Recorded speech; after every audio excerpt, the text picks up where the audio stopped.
салом дӯстон, аз байни замони зиёде нагузашт, вале аллакай расонаҳо аз бозгашти Юрген Клопп ҳарф заданро шурӯъ карданд. Бале, ин расман тасдиқ шуду ӯ бармегардад, вале ин бозгашт чун одатӣ намешавад. ҷолиб аст фаҳмидан ки кадом даста азми таъини Клоппро ҳамчун сармураббии даста карда бошад. шитоб накунед, чун дар навори имрӯза оиди ин ва дигар навгониҳои тозатарини футбол ҳарф мезанем. ҳатман тугмачаи обуна шуданро зер карда моро то охир ҳамроҳ бошед. дар бозии ниҳоии сафар Лестер ки баъди як соли саргардонӣ дар чемпионшип ба премер-лигаи Англия баргашт, бо Тоттенхем во мехӯрад. рӯбоҳон бояд пеш аз ҳама барои нигоҳ доштани сабти номашон мубориза баранд ва интизор меравад ки Постекоглу бояд шогирдони худро ба Лигаи Чемпионҳо барорад. биёед бубинем ки кадом даста аз ӯҳдаи вазифаи худ нақстар мебарояд. тамошои рақобатро бо 1x ҷолибтар гардонед. ин ширкат чандин сари сол мешавад ки кору фаъолият мекунад ва беҳтарин шароитҳоро фароҳам меорад. танҳо дар мо ва танҳо барои шумо промо тайёр кардем бо номи AMG 0777 ки шумо метавонед дар вақти регистратсия кардан дар аввалин пардохти худ то ҳаҷми 8000 сомонӣ бонус ба даст оред. ссилкаҳои зарурӣ дар комментарияи ин видео. имкониятро аз даст надиҳед. Челси Лондон чӣ қадаре ки ҳайат иваз накунаду сармураббии нав таъин накунад, бозии онҳо ба назар беҳтар шуданӣ нест. ин навбат Манчестер Сити ин гуфтаҳоро тасдиқ намуд ки бе талоши зиёд ва фидокорие Челсиро шикаст додан мумкин аст. дар дигар ҳолатҳо шояд ин натиҷаро фавқулода меномиданд, вале дирӯз ҳардуи даста дар сабқи хоси худ набуданд, алахусус Челси ки як рамма футболбоз ҷамъ овардааст. сарфи назар аз сарфаи $1 маблағ, Челси ҳамон 1000 километр аз Сити қафо мемонад.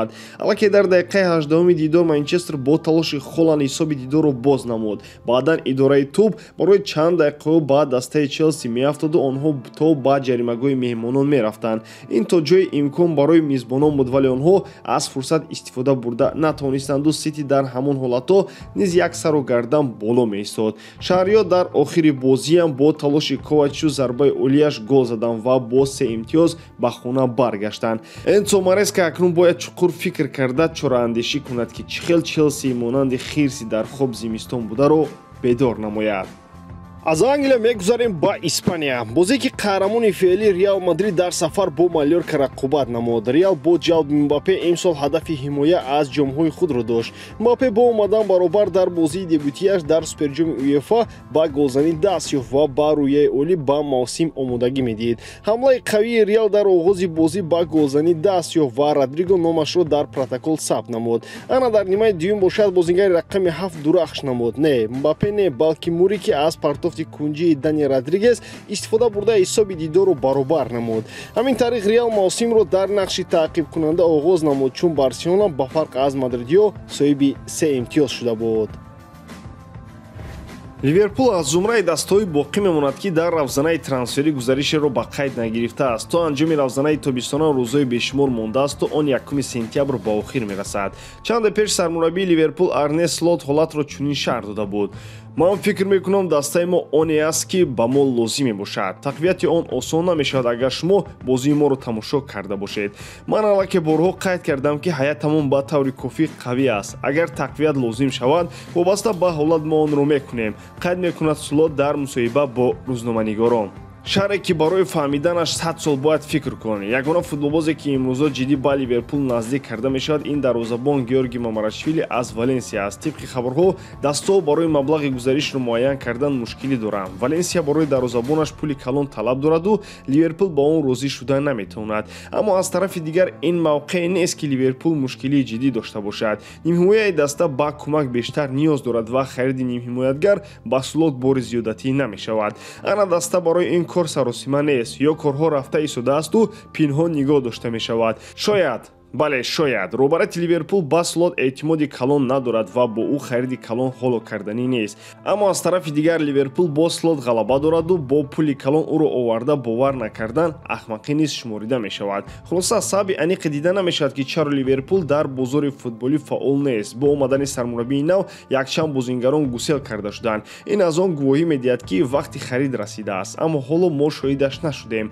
калимаи ҳоло бояд диққат дода шавад, чунки то анҷоми равзанаи трансферӣ трансфери ҳоло вақт аст. дар омади гап Юрген Клопп ба Борусия Дормунд бармегардад то дастаро роҳбарӣ кунад. хабар медиҳад сомонаи расмии Дормунд, вале ин хабар нуқтаи муҳимтар дорад ки бозгашти Клопп танҳо барои як бозӣ мешавад. он бозии охирин барои Блашковский ва Пишик ба ҳисоб меравад. чунин бозгашти Клоппро албатта интизор набудем, вале аз ҳеҷ чиз дида беҳтар аст.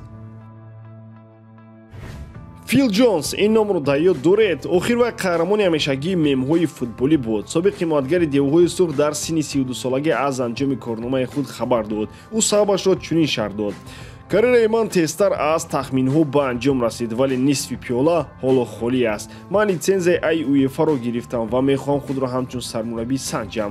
омодаам роҳбарии дастаеро ба уҳда гирам. боварӣ дорам дар ин роҳ муваффақ хоҳам шуд.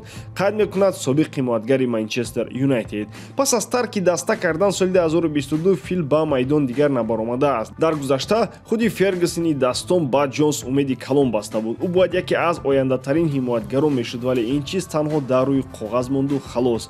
бозиҳои Фил Джонс тамоман дигар рангро гирифтан ва бо сармураббӣ шудан худро ором кардан идеяи хуб барояш мешавад. универсали бозӣ кардани Джонс шояд дар фаъолияти мураббигӣ кӯмакаш кунад. тренди футболӣ шудааст ки сармураббии ҷавон талабгорони зиёд доранд. кӣ медонад, шояд Фил низ аз зумраи онҳо шавад. ивази насли футболӣ дар ҳама ҷабҳа мешавад. ҳоло ки сармураббиёни ҷавон рӯи кор омаданд, ҳамагӣ бо мурури замон аз санҷиши вақт гузашта истодаанд. ПСЖ аз хариди вингери 19-сола Дезере Дуэ хабар дод. нархи бозории футболбоз 30 миллион евро буд, вале Рен тавони 60 миллион аз фурӯши ӯ ба даст орад. шартнома бо бозингари фаронсавӣ то соли 2029 ба имзо расонида шуд, вале маълумоти бештари молиявии оиди гузариш ба нашр набаромадааст. Дуэ аз хурдсолӣ то ба ҳайати асосии Рен баромад кард ва акнун шарафи дастаи Парижро ҳимоя хоҳад кард. Бавария низ талабгори ӯ буд, вале Дуэ тасмим гирифт дар Фаронса боқӣ монад. дар умум ба истораи нави дастаи ПСЖ таваҷҷӯҳ хоҳем кард. мебинем ки ӯ интизориҳоро бароварда карда метавонад ё ин ки не. хабари бад ба мухлисони ПСЖ ҳамин ки Гонсало Рамош дар бозӣ бо Гавр ки ПСЖ 4-1 ғалаба кард, ҷароҳати вазнин бардошт. ташхисҳо маълум карданд ки ҳамлагари португалӣ пайванди галиностопи чапашро осеб додааст. муҳлати барқароршавӣ якчанд моҳро дар бар мегирад ва ин сабаб мешавад ки ПСЖ боз ба бозори трансферӣ рӯй орад.